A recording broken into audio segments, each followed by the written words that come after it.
एक लड़की को मर्डर के आरोप में जेल भेज दिया जाता है। इस जेल में महिला कैदियों के साथ कुछ भी हो सकता है। जब वार्डन की नजर इस लड़की पर पड़ती है तब वो इसका फायदा उठाने की सोचता है। अब वो इस लड़की के साथ क्या क्या करता है ये हम लोग आगे इस वीडियो में देखेंगे। तो चलिए इस मूवी को शुरू करते हैं। मूवी की शुरुआत में हम एना को देखते हैं जो पियानो बजा रही होती है। तभी उसका सौतेला पिता कमरे में आता है। एना डर जाती है। वो पास आकर उसे छूने लगता है। ये सब एना को बिल्कुल भी अच्छा नहीं लगता। इसके बाद वो एना से जबरदस्ती करता है। एना उसे धक्का देती है। पीछे गिरते वक्त उसके गले में कुछ चुभ जाता है और वह मर जाता है। अगले सीन में कोर्ट रूम में जज एना को 4 साल 9 महीने की सजा सुनाती है। फिर उसे जेल ले जाया जाता है जहाँ पहले से कई महिला कैदी होती है। सभी के कपड़े उतरवा कर उनकी तलाशी ली जाती है। फिर जेल वार्डन फ्रैंक आता है और सबको नियम समझाता है। एना को एक सेल में रखा जाता है जहाँ पहले से जेनी नाम की कैदी होती है। रात को जब एना सो रही होती है जेनी उसे ऊपर से घूरती है और खुद को छूने लगती है और अपने आप को सेड्यूस करती है। अगली सुबह कोडी नाम की एक कैदी एना से गैंग में शामिल होने को कहती है लेकिन एना मना कर देती है। कोडी उसे जेल के खतरों के बारे में चेतावनी देकर चली जाती है। थोड़ी देर बाद कोडी की गैंग एना को घसीटकर एक रूम में ले जाती है और उसे पीटती है। कहती है कि ये सजा है डिसरिस्पेक्ट की। एना किसी तरह बच निकलती है और वो जेल के डॉक्टर के पास जाती है। डॉक्टर पूछती है ये सब कैसे हुआ, लेकिन एना कोडी के डर से किसी को कुछ नहीं बताती है। डॉक्टर जेन उससे कहती है ये जगह सही नहीं है और तुम्हें अपना ख्याल रखना चाहिए और अगर तुम किसी चीज की शिकायत करना चाहती हो तो वार्डन फ्रैंक के पास जा सकती हो। अब एना वार्डन फ्रैंक के पास जाती है। वो कहती है मैं अकेले रहना चाहती हूँ। फ्रैंक कहता है कि तुम्हारा केस देखा है, तुम टैलेंटेड हो, टैलेंट शो में पियानो बजा सकती हो और अगर तुम्हें मुझसे फेवर चाहिए तो तुम्हें मेरी कुछ जरूरतें पूरी करनी होंगी। एना समझ जाती है कि फ्रैंक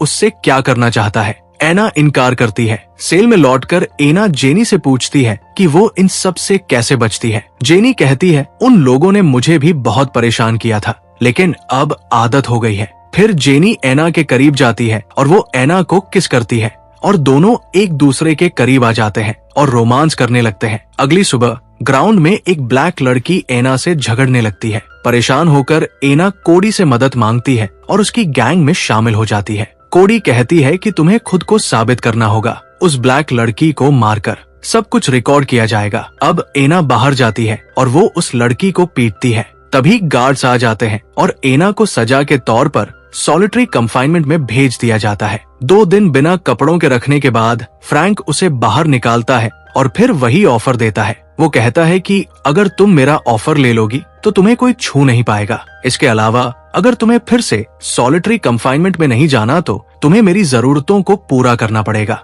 मजबूरन एना मान जाती है। अब फ्रैंक एना के साथ वो सब करता है जो वो करना चाहता था। जब एना कोडी के पास जाती है तब कोडी एना के हाथों में गैंग का टैटू बनवाती है और सबको अपने रूम से बाहर निकालकर एना के साथ माल फूंकती है। कोडी भी एना का फायदा उठाना चाहती थी, इसलिए एना को नशे में लेकर वो भी एना के साथ रोमांस करती है। कुछ समय बाद एना की माँ मिलने आती है और कहती है उसने तुम्हें अपनी बेटी की तरह चाहा लेकिन तुमने उसे ही मार डाला। एना कहती है वो रोज मेरे साथ जबरदस्ती करता था और तुम जानती थी। ये सुनकर एना की माँ गुस्सा हो जाती है और कहती है तुम यही रहने लायक हो। इसके बाद वो वहाँ से चली जाती है। इसके बाद फ्रैंक फिर से एना को बुलाता है और जबरदस्ती करता है। एना गुस्से में कोडी से मिलने के लिए जाती है और माल फूंकने लगती है, लेकिन कोडी एना से कहती है तुम जो माल ले रही हो वो फ्री में नहीं आता है और वो एना से पैसे मांगती है, लेकिन एना के पास पैसे नहीं होते हैं, इसलिए कोडी एना को बाहर भेज देती है। फिर अगले दिन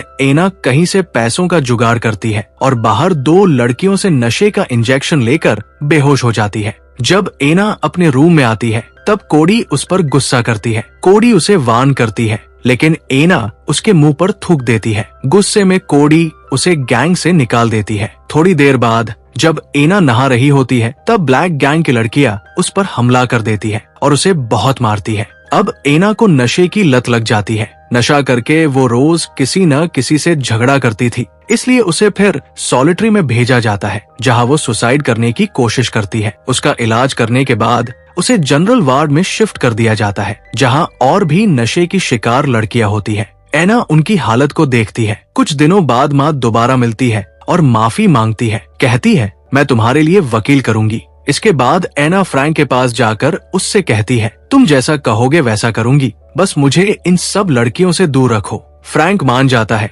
एना सेल में जाकर कोडी का टैटू मिटा देती है। फिर वो जेनी के साथ नजदीक आ जाती है और फिर एक दूसरे के साथ रोमांस करने लगते हैं। रात को एक गार्ड उसे फ्रैंक के पास ले जाती है, जिसने उसके लिए पियानो रखा होता है। एना खुश होती है। अगले दिन कोडी को पता चलता है कि एना ने टैटू मिटाया है, तो उसकी गैंग उसे बहुत मारती है। डॉक्टर के पास ले जाया जाता है। फ्रैंक कहता है, मैं कोडी को सजा दूंगा। लेकिन जब फ्रैंक उसे टच करता है, जेनी देख लेती है। फ्रैंक के वहाँ से जाने के बाद एना डॉक्टर को सब कुछ बताती है। अब डॉक्टर मदद का वादा करती है, लेकिन इधर उन दोनों को फ्रैंक कैमरों से देख लेता है और गुस्से में जेनी को मरवा देता है। फिर एना को अपने रूम में बुलाकर वो कहता है, जिसने तुझे मारा उसी ने जेनी को भी मारा, लेकिन तुम टैलेंट शो में फोकस रखो, बाकी सब मैं देख लूंगा। आज टैलेंट शो का दिन है। टैलेंट शो वाले दिन एना पियानो बजाती है। सब इम्प्रेस होते हैं। शो खत्म होने के बाद फ्रैंक एना के पास आकर उसे किस करने लगता है। वो बताता है, तुम्हारी पैरोल पर मैंने बात की है, लेकिन इसके बदले मुझे कुछ चाहिए। कपड़े उतारो। एना मान जाती है। कपड़े उतरने लगते हैं। फ्रैंक उसके साथ रोमांस करने लगता है, लेकिन एना के मन में गुस्सा भर जाता है। वहाँ से आने के बाद एना जेनी को पैरोल वाली बात बताती है। तब जेनी कहती है, फ्रैंक पर भरोसा मत करना, क्योंकि वो सबके साथ यही करता है, और तुम खुद सोचो कि अगर तुम यहाँ से चली गई तब तो उसका नुकसान ही होगा ना। ये बात सुनकर एना सोचने लगती है। अगली रात एना को पैरोल हियरिंग का लेटर मिलता है, जिसे देखकर वो और जेनी हैरान होते हैं। इसके बाद वो कोडी से मदद मांगती है। अब वो कोडी से कहती है कि फ्रैंक को बेनकाब करना है। कोडी उसकी मदद करने के लिए मान जाती है। कोडी उसे कैमरा देती है। अगली बार फ्रैंक जब एना के साथ रोमांस कर रहा होता है, तब एना सब कुछ रिकॉर्ड कर लेती है। अगले दिन जब पैरोल अफसर आता है, एना अपनी सफाई देती है। अफसर फ्रैंक से पूछता है, आपका इस लड़की के बारे में क्या कहना है। फ्रैंक कहता है, मैं नहीं चाहता कि इसे रिहा किया जाए। फ्रैंक की बातें सुनकर अफसर एना का पैरोल डिनाई करने ही वाला था। तभी एना वो वीडियो दिखा देती है, जिसमें फ्रैंक उसके साथ जबरदस्ती कर रहा था। वो कहती है, फ्रैंक सारी लड़कियों के साथ ऐसा ही करता है। सब देख चौंक जाते हैं। फ्रैंक गिरफ्तार होता है। सभी कैदियां उसे गालियां देती है। अफसर एना से माफी मांगता है और कहता है, आज ही तुम्हें रिहा कर रहे हैं। एना की आंखों में आंसू आ जाते हैं। अब वो जेल से रिहा हो जाती है। कुछ समय बाद एना एक इवेंट में पियानो बजाते दिखती है और यही मूवी खत्म हो जाती है। ऐसी ही मूवीज के लिए आप हमें टेलीग्राम और इंस्टाग्राम पर फॉलो कर सकते हैं, जिसका लिंक डिस्क्रिप्शन में दिया हुआ है। और मूवी अच्छी लगी हो तो एक लाइक जरूर कर देना, और ऐसे ही मूवीज के लिए हमारे चैनल को जरूर सब्सक्राइब कर लेना। तो मिलते हैं हमारे नए वीडियो में।